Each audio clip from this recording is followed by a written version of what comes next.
Greetings around the world. My name is Tom Banchoff. I'm director of the Berkley Center for Religion, Peace, and World Affairs here at Georgetown.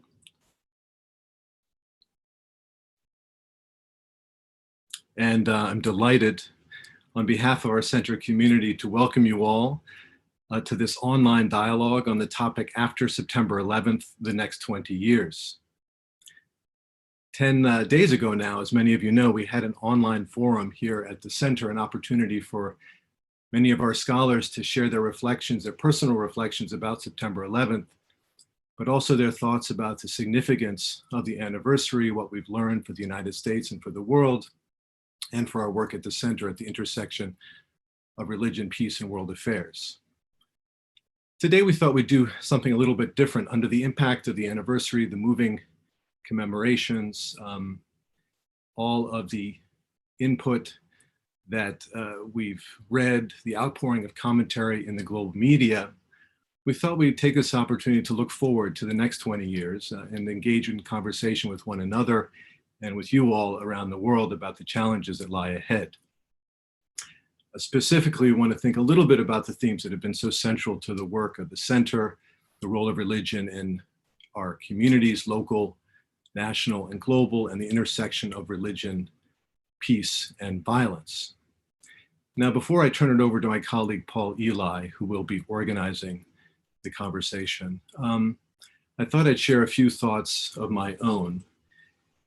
You know, it's a current dark global moment. In so many ways, we're still suffering through the pandemic.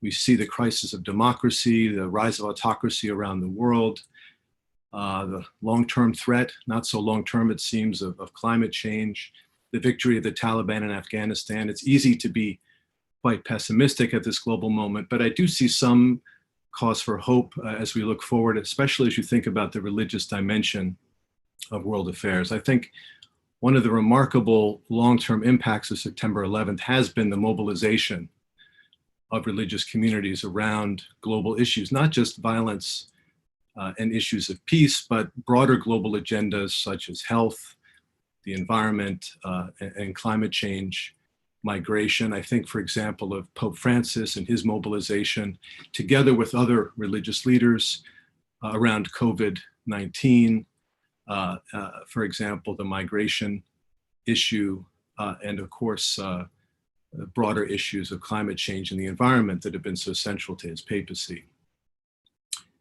Now, we know, of course, that these religious efforts, let's be realistic, these religious efforts, these efforts of interfaith initiatives to engage have not had such a tremendous impact. In fact, it's been quite marginal. The voices are often not heard, impact very circumscribed. They often face tremendous opposition within religions themselves. We'll come back to some of these themes, I think, in the conversation. But we shouldn't lose sight of the fact that overall there has been a tremendous mobilization, unprecedented mobilization of religious communities for the global common good since September 11th, and how best to connect those efforts, how to magnify them, will, I think, be one of the main challenges of the next 20 years. It's a challenge that the Berkley Center, through our research, teaching, and convening, will continue to pursue in partnership with many others around the world, including some of you on this call today. So thanks so much for joining us for this dialogue. I'd like now to turn things over to my colleague, Paul Elie, well-known author, critic, a senior fellow in the center, who will be leading the conversation with four of our colleagues, José Casanova, Jocelyne Cesari, Drew Christiansen, and Katherine Marshall. So again, welcome, and with that, over to you, Paul.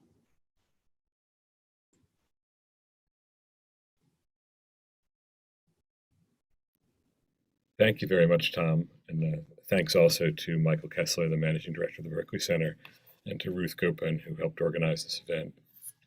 I'm so glad to have the opportunity to be in conversation with four of our Berkley Center colleagues at one time, because this is a conversation that we've had inter alia over meals in the hallways, passing on the way to class, intermittently for much of the last 20 years. So this chance to consolidate our thought and point it forward to the next 20 years is something that I personally have looked forward to doing and that I'm going to learn a lot from. I know that. I think as I organized this event, I was very aware of the way the 20th anniversary, to me, had the unfortunate effect of canonizing some simple ideas or ideas that aren't necessarily supported by reality about the attacks on the World Trade Center and the Pentagon and what followed. The one that came to mind for me most obviously was this idea of extraordinary unity that followed the attacks in the United States. I remember that time as intellectually and culturally fraught and full of division, and hope that that doesn't get scanted as we look forward. So then to read the four of your reflections on 9/11 written shortly before the anniversary was really refreshing, because it was a reminder of the complexity of thought that the four of you and others at the center have brought to bear on this event and its consequences over 20 years in rich and complex ways. I got a great deal out of those reflections, and those are found on the Berkley Center website under the Berkley Forum. But I'll draw, I wouldn't say substantially, but your reflections on that day are going to be the starting point for our discussion today. And I'd like to start with José Casanova. Now, José, you had written a book called Public Religions in the Modern World. And as you tell it in your reflection on 9/11, your central point in that book about the need to attend to the role of public religions in the modern world was suddenly current, was taken up, but in ways that you say for the wrong reasons. Can you explain just how that happened? And then I want to follow up with the question how it might be done differently in the next 20 years. Yes, well, thank you very much, Paul, Tom. It's a pleasure to be here to have this conversation. Yes, on the one hand, it confirmed the thesis of public religions in the modern world, namely that the religion was becoming deprivatized, that is going public. But now was public not anymore only at the nation state level, but at the global level. This was the real impact of September 11, that somehow a group, a non-governmental organization that was somehow in the name of religion, was able to carry violence on a global basis, on a global level. And of course, this means that those secular institutions that had basically assumed that the religion is a relatively irrelevant private affair that was taken for granted, suddenly rediscovered the power of the sacred. The power of the sacred, but now I say for the wrong reasons, because it is the sacred able to precisely produce violence. And now it was out of this fear and anxiety about religion that many of the responses basically took the shape. And so I was very much happy. Obviously, it confirmed my thesis, and it probably opened a lot of venues for my career. And I became involved in the formation of many centers like the Berkley Center throughout the world. But usually it was out of this anxiety and fear. And I was trying to say, well, there is something else that the religions can provide. And it is basically something that transcends, if you wish, the structures that we have, and allow us to think beyond the present, beyond the things we take for granted. The great transformation of the great religions was the ability to develop fraternization beyond the kinship system, that they could really bring bridges and encounters between peoples that were not simply taken as members of kinship structures. Now, the kinship structure does not disappear, but now it's able to bring trans-kinship structures of solidarity, of encounter. And my point is that in this age of globalization, in which most of our challenges begin to be global, both the global structure of governance of the capitalist system and the global structure of governments of the nation state, it has very difficulties. It has difficulties addressing the common good, precisely those global challenges, in a way that really could be helpful for the development of a more solidarious humanity. And this is the moment which religions today, and they have shown in the last 20 years, that they have this ability to transcend the kinship state, precisely the civilizational level, is not only the clash of civilizations, precisely points to the ability of religion to transcend this clash. And so it is in the respect that I hope that in the last 20 years, as we have to rethink our system of global governance to precisely address the global challenges that Tom Banchoff has mentioned, that religions could become a factor in the structuring of a global civil society that adds to the global governance that we have now in terms of the system of nation states and the global capitalist system. So, Jose, you end by suggesting some of the things that religion can do and is already doing.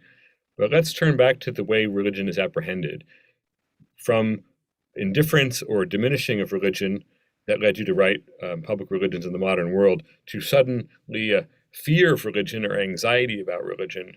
So what would, if we had to characterize the apprehension of religion going forward, either descriptively or prescriptively, how should civil society apprehend religion for the next 20 years?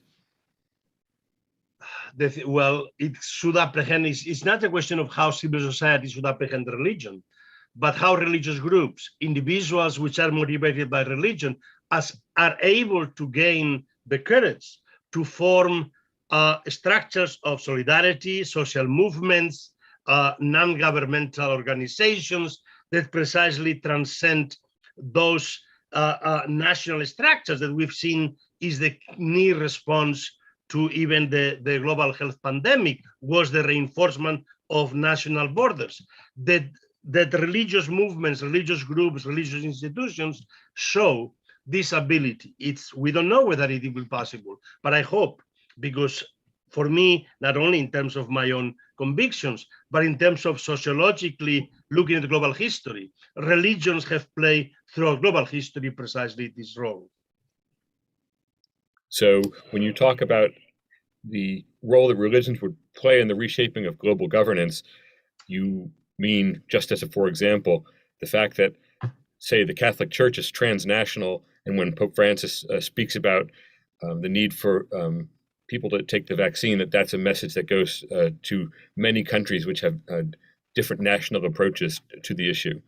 Well, this is a very small example, and indeed it was for me surprising to see that among the different groups in the US, Catholics appear as the highest group. I mean, you have different categories but the last statistics I saw, 75% the highest groups which are for vaccines. But this is not only about vaccines; it's about immigration, it's about refugees, and it's about actually, and I hope that my fellow. My colleague Katherine will raise these issues of gender, which are the most, if you wish, contentious issues today, in which religion is so implicated, that this is a crucial issue that will only be resolved if there is also a transformation within religious institutions in a new direction. So again, I hope, but I am ambivalent about it in the sense that I'm not sure that this will happen. Thank you, Jose. So, Katherine, when Jose pointed that question in your direction, let's back up a bit. So, in the years when Jose was thinking as a social scientist about public religions in the modern world, you had experience on the ground of the presence of religion to a greater degree than people in the developed world perhaps recognized through your work with the World Bank and in your scholarship. Is that accurate? And if so, then did that apprehension or perception of the role of religion markedly change after 9/11, the way the perception of Jose's work suddenly changed? The events of 9/11 were a sharp divide in the way that people thought about the role of religion in many aspects of global affairs, and that includes the field of development, which is really what my career has been focused on. It is over the last 20 years that the question that's always before me is, what's religion got to do with any specific problem? And does it matter? And if so, how does it matter? And what does that translate into practice? So one of the topics that I have seen over my professional career, tremendous change, is an understanding the importance of the roles of gender relations, of relations specifically between men and women. And there has been clearly a revolution intellectually as well as socially in understanding women's roles. That I think was indeed accentuated by the negative focus on religion during the crisis following 9/11. The perception came to be that one of the major reasons why women's equality was so difficult was because of religious teachings, religious practices in many parts of the world. In many ways, though, it is more complicated than that, as we've discussed on different occasions. And I think Jose, Jocelyne, Tom are well aware of the deep complexity. But maybe I can just take three issues that are of central importance for development thinkers, where they see often tepid, if not even negative, roles of the religious communities with much too sweeping a brush. The first one is the girls' education, with so much research demonstrating that some of the most fundamental social, economic, political changes come with girls going to school. That's why there's so much focus on that in Afghanistan right now. But it's been a major revolution, and religious leaders have often been willing to go along with it, but perhaps without much enthusiasm. The second one is domestic violence, and the realization that this is not an issue of someone else. It's a central issue common to all cultures and societies, but where it's been tremendously difficult to get religious actors to take that on as a central issue for reasons that sometimes are hard to understand, that it's seen as interfering with the family in some way. And then the third issue is child marriage, where there are 12 million girls a year who are married below the age of 18 with many diverse negative consequences. And once again, because religious leaders actually perform marriages in so many settings, one would have expected that the research and the evidence, the powerful evidence on that, would have pointed to activism, enthusiastic advocacy for doing away with child marriage. And we have seen some support in places, but not what I would have expected. So I think what that points to is one of our perennial comments about the roles of religion in public affairs, which is that it's complicated. It's diverse, it's often ambivalent, it moves quite slowly. You have points of prophetic voice and of leadership, but you also have this tepid response sometimes and even hesitation. As far as it's complicated, amen to that. I think all of us at the center, one of the things that we have in common is this sense that these things are quite complicated and that it's really necessary to push back against oversimplification and the way simplified ideas get into circulation and move very fast. Certainly that was my experience of what happened after the World Trade Center was destroyed.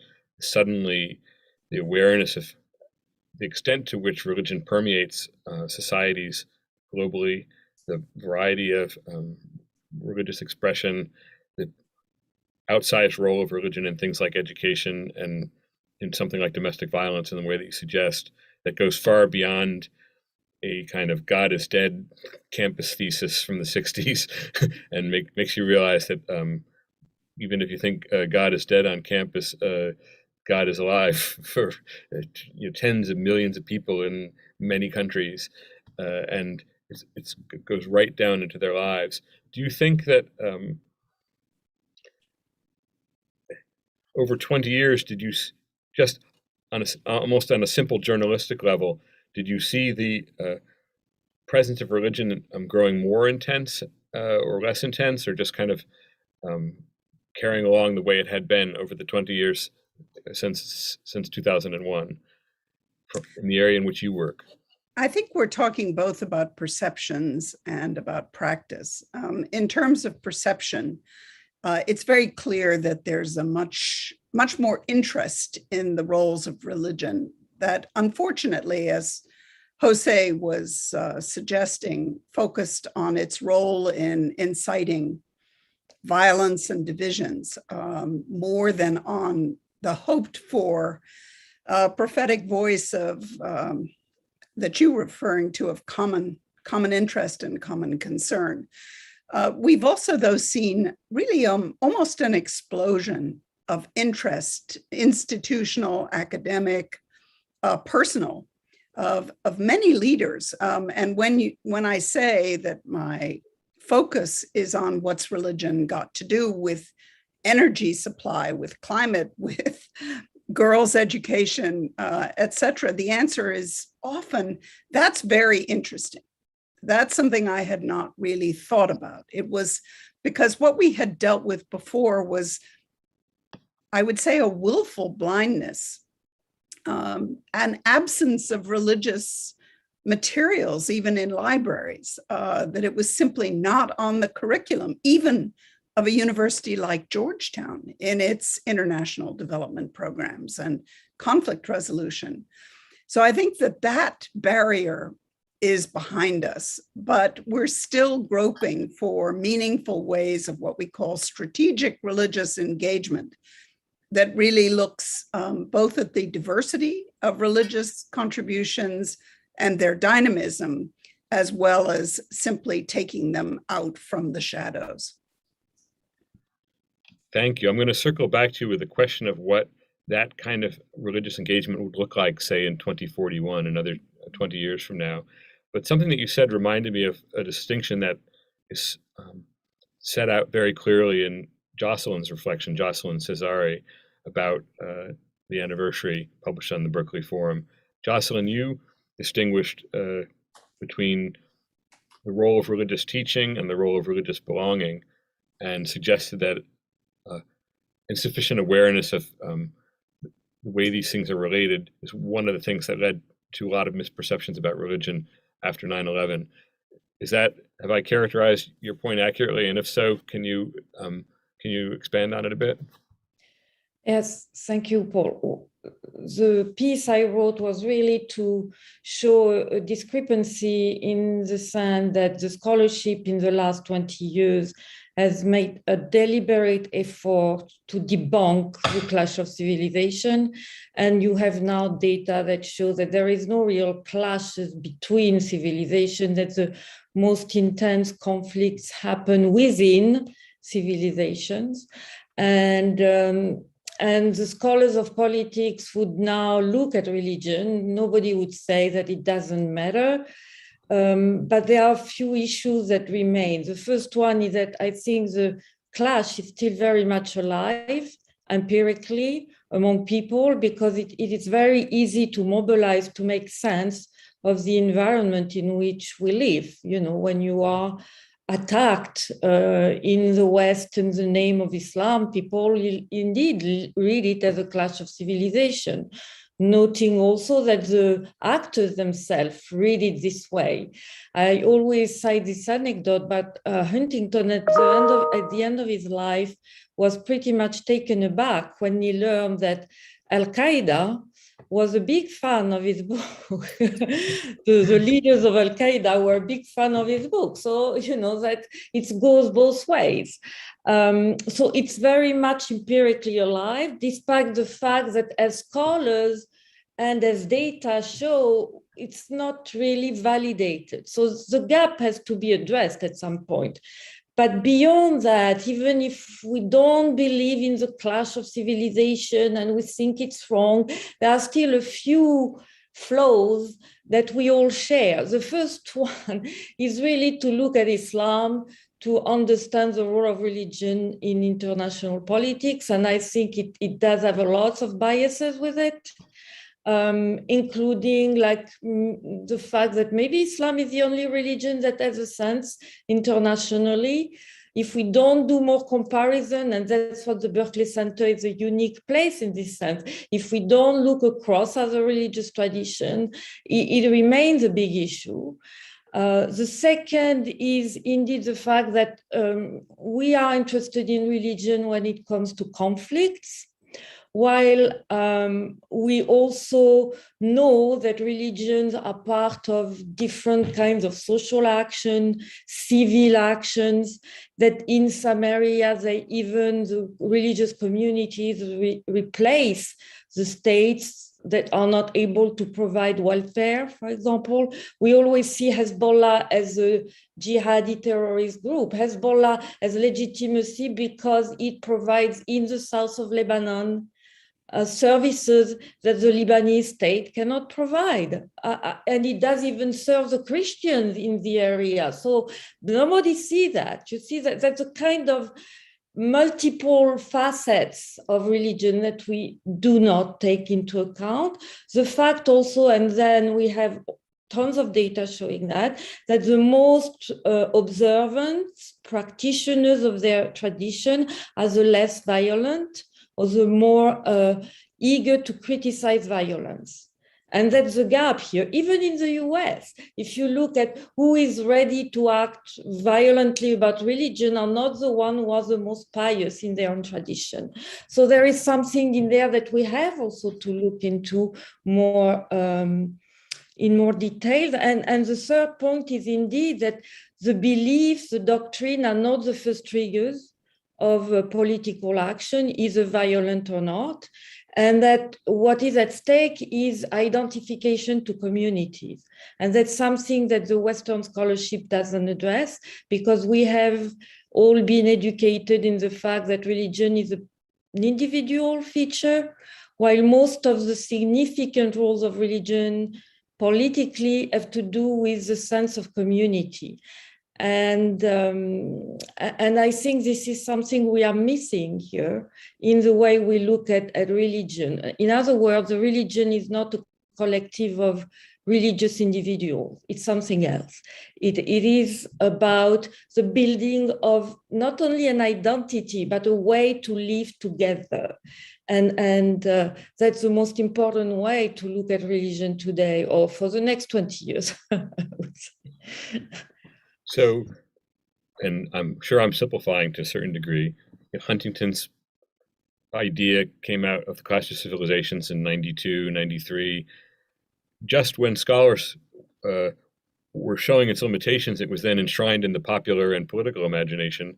So then you scholars have had to push back against an idea that was already superseded in your own work. So at this point, it is a different idea coalescing to take the place of the Clash of Civilizations?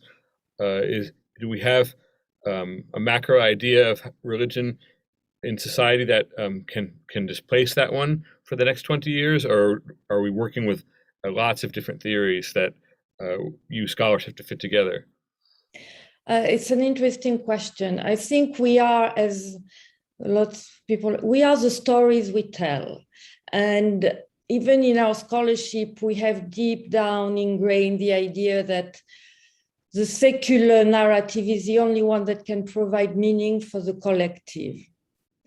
And we're going to have to revisit that, because most of the engagement, and I think the pandemic was a moment of that.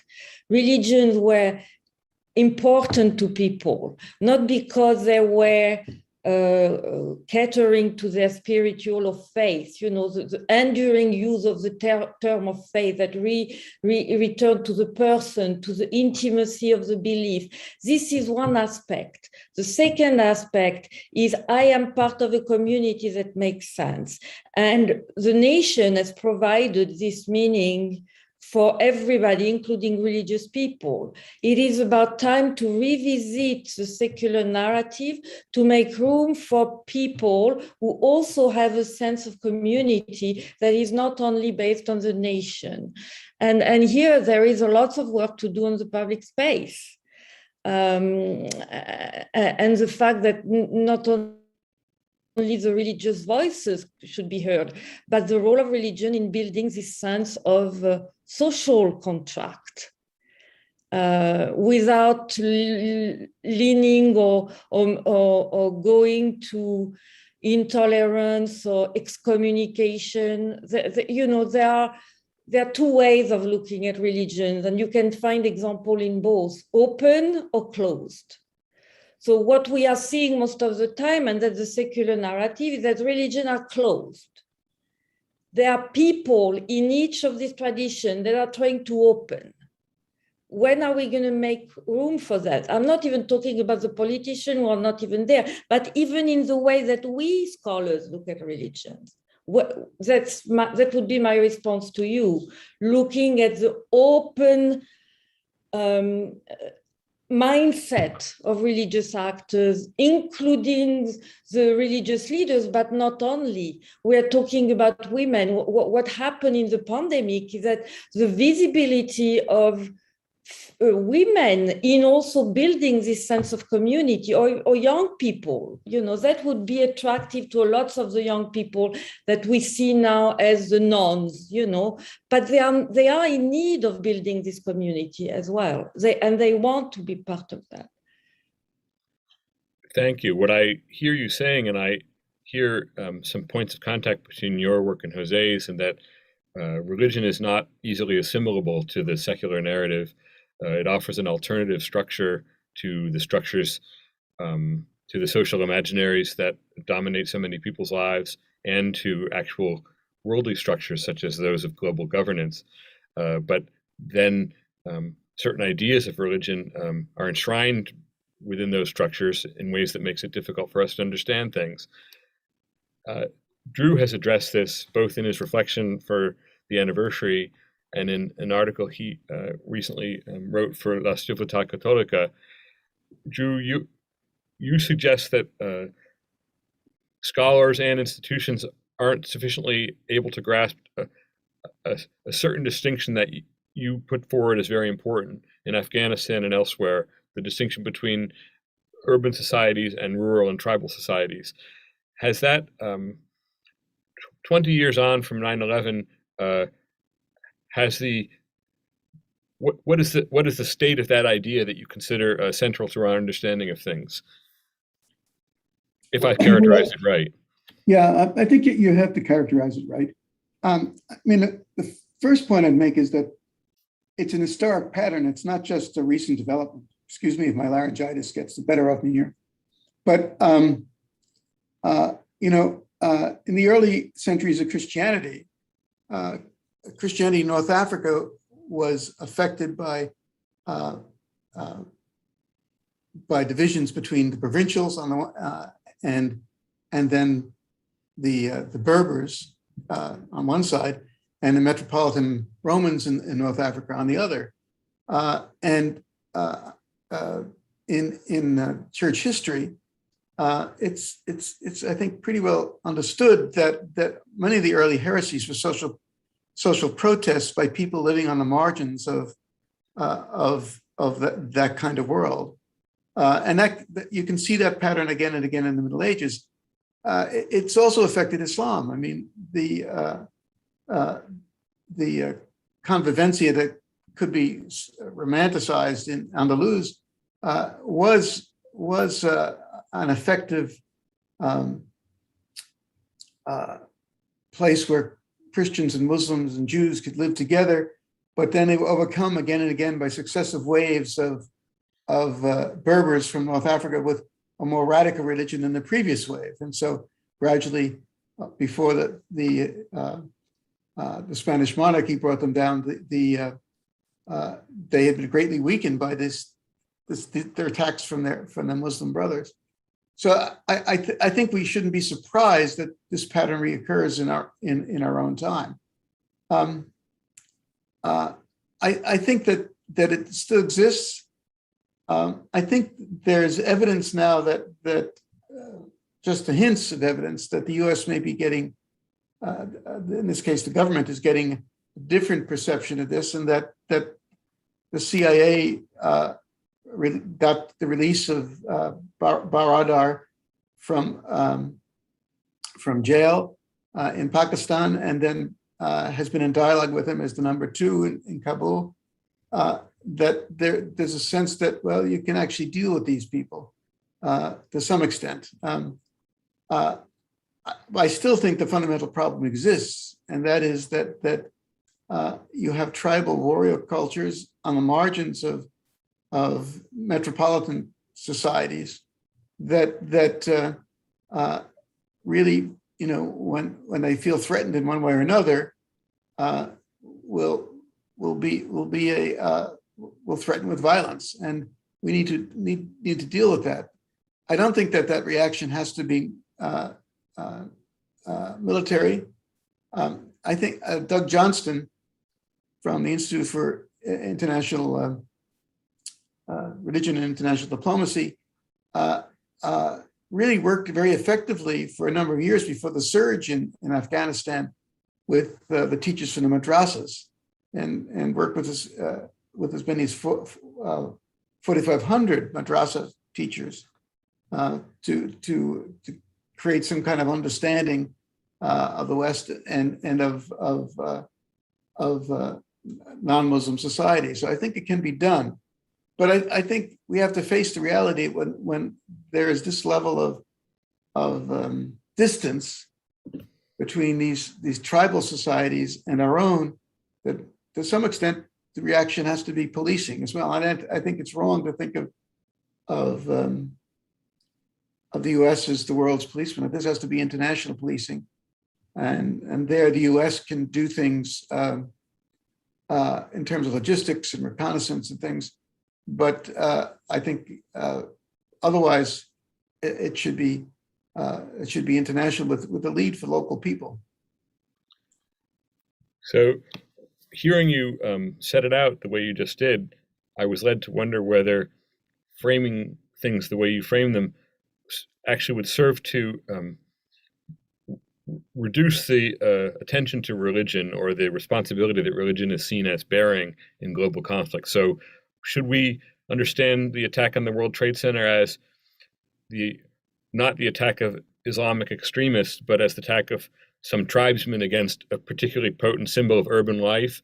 And should we see the triumph of the Taliban in Afghanistan not as the triumph as a theocratic body, but as the triumph of the rural over the urban, and thus pay less attention to religion and not have religion be so overdetermined in our understanding of these conflicts? I think there is the third category that Akbar Ahmad gives, which is tribal Islam. I mean, they're combined. You can't sort it out that easily, I think.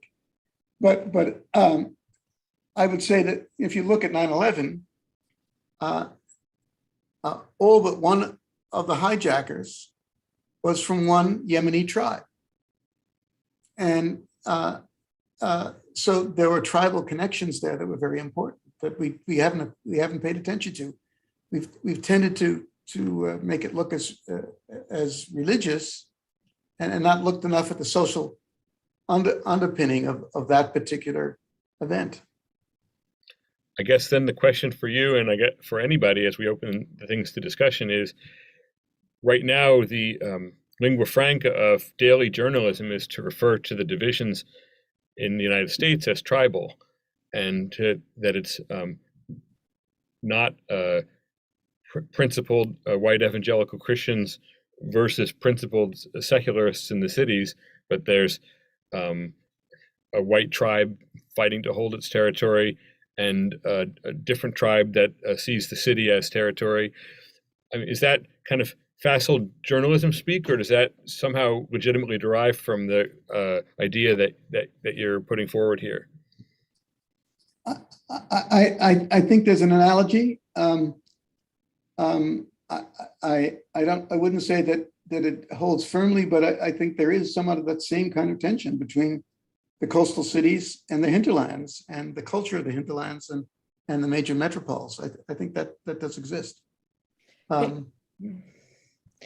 Jocelyne? I would like to bring a caveat here about the use of tribal, because we know that the radical form of Islam were actually shaped by the urban, educated Muslim elite.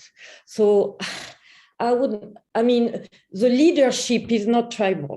That's the opposite, actually. What we have seen in Iraq, when the US was there, is that the tribes agreed, the Sunni tribes agreed to work with the General Petraeus at the time against these young people who were coming in there and trying to mobilize them for violence. So I would be careful about using the tribal thing, because the narrative, the leadership is not tribal. Baghdadi was not a tribal member. Political Islam in its radical form is an urban phenomenon. It's a modern phenomenon. We have to address that. And this modernization that happened in Islam didn't lead to what we know in the West as modernization, but it doesn't mean that it didn't happen. The same thing in the US. I would refrain from using what we are seeing today in terms of religiously based political claim as a tribal claim. This is the voices of people who have gone through failed modernization, or the outcome of modernization has been failure, but that's not tribal, it's the opposite. It's about the individualization that goes wrong, if I may say so. So that's my claim here, my caveat on, in Afghanistan, the warlord joined the global jihad. There are reasons for that are beyond the discussion we are having now. I think if you look at the struggles along the 10th parallel from Asia through Africa, that these are very much fostered, resourced, I suppose, from tribal groups in those regions. Now, it is also the case that they're often fighting against failed elites, who they see as betraying them. Boko Haram is the classic example of that. Western education is forbidden is a reaction not just to Western education, but to the corruption of the West, or the elites who have Western education. And so I think that we have to deal with the place where the soldiers come from, I think. Mm-hmm. When you mentioned the 10th parallel, Drew, I'm reminded of my work on the book. I worked with Eliza Griswold on a book by that title, and one of the themes of the book was that different communities were put in conflict partly by resource scarcity driven by climate change. So when we're looking forward to the next 20 years, there's one area in which the past is not a reliable precedent at all, and it's climate change. I think we can agree as members of the center that the response of religion to climate change is going to be a vital part of the next 20 years. Does any of you, and I'll start with Jose if you're willing, have a distinct idea of what form that might take? Because it's something that we really need to know, and that the past doesn't offer a precedent in the way that it does in other areas. Linking it to the other conversation, rather than tribal or rural urban, I would use center periphery. And it is peripheries that may be within nation states. The peripheries within the United States. Those are not necessarily rural-urban distinctions, although they may be the hinterland. So the center periphery is very important. And of course, we know, and this is an argument which Pope Francis has made, precisely the need to have solidarity with the peripheries. The preferential option for the poor is a way of praising this issue. How do we, at the global level, create structures in which we precisely realize that the greatest threat from climate change comes to the peripheries, geographic peripheries, social peripheries, gender peripheries. So it is precisely the most marginal, the poor, which are going to suffer most from this climate change. And ultimately, out of, if you wish, global self-interest, we will need to transcend our national interest, our class interest, to precisely create these structures of solidarity. And this is historically has been proven that this is the greatest power of religion, to transcend structures already existing and create new bonds of solidarity. And so in this respect, I don't know how it's going to happen, but if it will happen in this form, creating bonds of solidarity between centers and peripheries. So I hear almost a biblical accent in what you're saying, that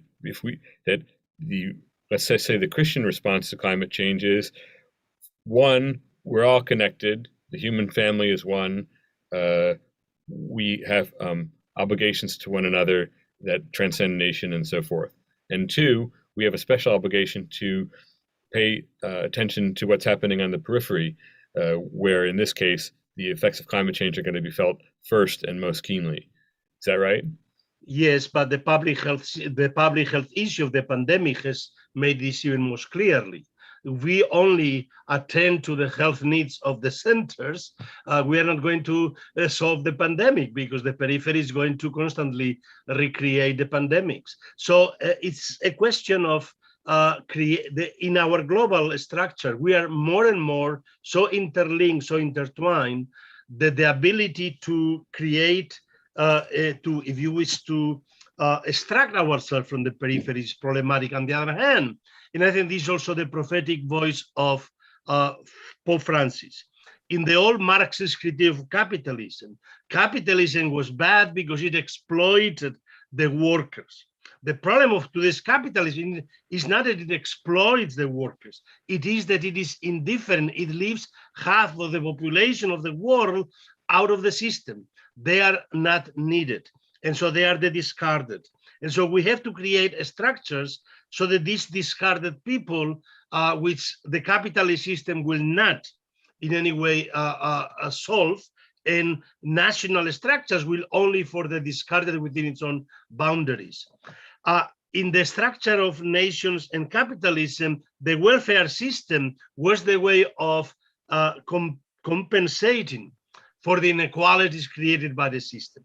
We need to create structures at the global level that compensate for the inequalities which the system of capitalism reproduces constantly, and for the different treatment that the geopolitical nation system of states creates. So we can only deal with these inequities, with these inequalities, if we deal with them at the global level. So when you say that capitalism is indifferent to half the population, my mind goes to Katherine and her work, because historically that half of the population to which capitalism was indifferent was women. Can you envision what role might public religion play, Katherine, in the amelioration of that indifference over the next 20 years to make this half the population not peripheral? I was happy to hear Jose bring the discussion to the question of inequality, which is the global commitment theoretically is to leave no one behind. The watchwords are inclusion, accepting diversity, but with inclusion and opportunities. And clearly the issues of women have much to do with that, because they affect everyone. In other words, they're not exactly a peripheral group. They're fundamental to every family. So I think it's an interesting challenge where deeply ingrained habits that start when a child is born, and the expectations of what a girl versus a boy will have and will do is deeply ingrained in people's lives. But you have, in contrast, the quite remarkable research and evidence and passionate advocacy that really speaks to empowerment and to equality. And there are some religious traditions that have actually led that transformation, which may be, to my mind, the greatest transformation in social history. The changes in the relationships between men and women, which is something that is still very much underway. There are some religious traditions that have been on the forefront, and there are some that are distinctly uncomfortable with this changing role and both the social practical issues of who's going to cook my meal and who's going to raise my children. But it is also obviously fundamental issues of power. And the issues that you see echoed at the family level are echoed all the way to the global governance structures, whether it's about the inequalities that come with climate change, the inequalities that the COVID crisis has so starkly revealed in lives, including the roles of women and of men. Thank you. And the way you put it, the extent of the change, when you put it so passionately, I'm a believer. I'm convinced that this is the fundamental change, and I hope that it is the case. A pretty specific question for Jocelyne now, from Marjorie Mandelstam-Balzer. The question is about the de-radicalization efforts within Islam. How are they going, and how can we understand better than we have to this point the bitter extremism of so many young people in Islam? Wow, that's more than one question. In a nutshell, the de-radicalization didn't go very well for the reason that I mentioned previously, meaning they took a group of clerics and they asked them to go through some textual analysis with young people who were part of, Al-Qaeda group or other kind of jihadi group. But again, that's the 101 and textual basis that doesn't address the fact that the radical message appeal because of its collective meaning. So people are not get to it, even if they think they do. And that's why we have to be careful and not taking at face value the sort of epiphany that some of these jihadi reports, when they say, I found meaning there. What they found is a group. And the group became something in which they could fit. So when you do not take this into account, no de-radicalization can work. And I think that's part of the meaning. And it's also part of the reason why it has not gone very far. I think the term itself has been discredited, and the engagement of young people in the West toward this radical message is exactly the reason I'm also pointing out here. If I can simplify a lot, it's just that it gives collective meaning. And the less people know about their religion, the more they are attracted to this global narrative that is based on something very narrow and poor. When you look at the Islamic tradition, it is about victimization and retaliation.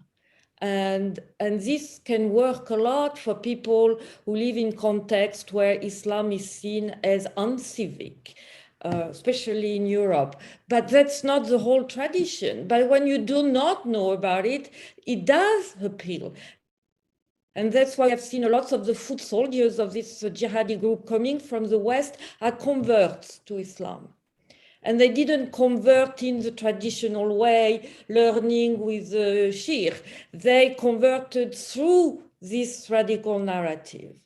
And we know that when people have been educated and have more traditional resources to mobilize, they are less vulnerable to this understanding, or I would say even shaping of what Islam is or should be. Thank you. The next question I want to point towards Drew. Stephen Meyer observes, well, isn't one person's periphery another's center? And I guess what I've wanted to ask you anyway, Drew, is whether the center and periphery thrust of Francis' pontificate, which Jose spelled out a few minutes ago, has that had, are you seeing practical effects of that outlook for peace building, especially in contrast to Benedict XVI? That's a very good question. I'd say that Francis has been very consistent in focusing on that kind of program, but it's very hard. I think the conversion on the part of the more established parts of the church, much harder to bring along on that kind of agenda, and I think that his goal of synodality, which will be the topic of the next synod, which will go through 2 sessions, is really intended to get the bishops of the world to know one another, as they did to some extent in Vatican II, but to understand that they have a common responsibility that will overcome some of these distances. And the fact that he's appointed so many bishops from the periphery and many fewer from traditional major sees in the Atlantic region, it seems to me, suggests he wants to continue that program, but it's really hard. I mean, you can see from the church in the United States, this agenda is not taking hold among many of the bishops.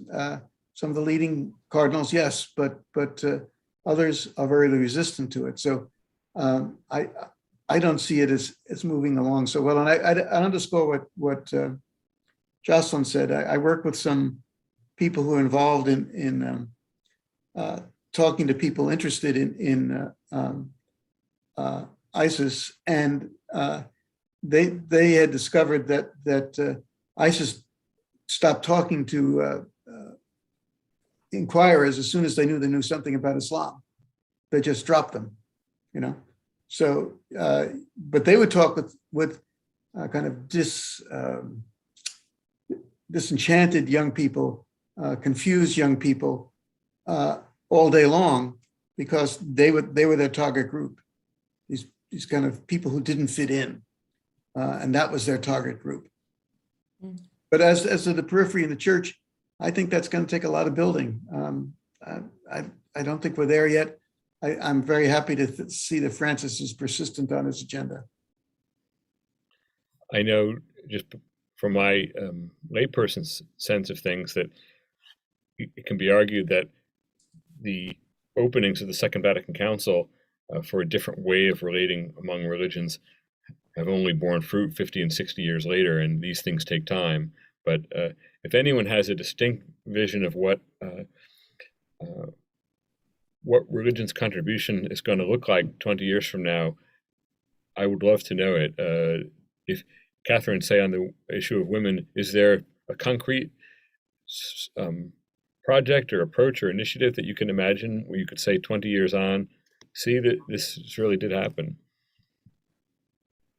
It's an interesting question, because I think many people in the development world, economists, sociologists, anthropologists, historians, have been quite powerfully convinced by some of the evidence that's coming out of both research and experience. And I think in many ways, the religious communities are also amenable to that kind of evidence and persuasion. I think what's been complicated is the disruption that it means to traditional understandings and power relationships. Let's be very clear. This is not about love and harmony and the way things have to be, but it has to do with power and comfort and influence. So, you know, we talk about strategic engagement, which in some ways, you know, we don't want to be unstrategic, which sort of means stupid